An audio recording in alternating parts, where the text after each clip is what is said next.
Former Attorney General Ramesh Lawrence Maharaj says the promises made by the Patrick Manning government in Parliament, Clico board members and the governor of the central bank are legally binding, and therefore the proposals by the former government made last year when Clico collapsed must be upheld.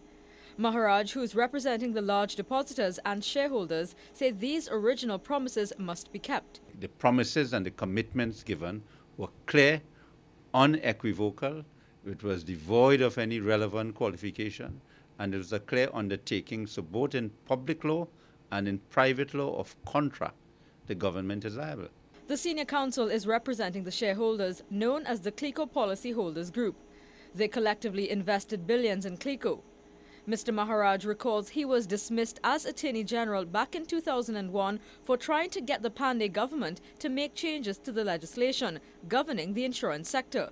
He says no matter what the government's claims, they are legally bound to pay investors. Every insurance company is regulated in Trinidad and Tobago. They cannot operate unless they are subject themselves to regulation. There is something known as a statutory fund for an insurance company. And under the laws of this country, it was the duty of the supervisor of insurance and then the governor of the central bank to ensure that every insurance company which operates in Trinidad and Tobago has a certain amount of money or money's worth in the statutory fund to protect depositors.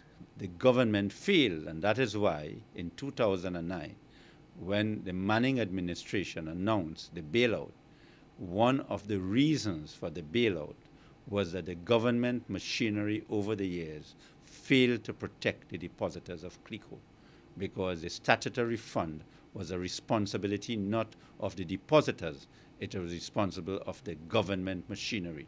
Mr. Maharaj says he believes there may be personal politics at play in the government taking over the management of the Clico bailout.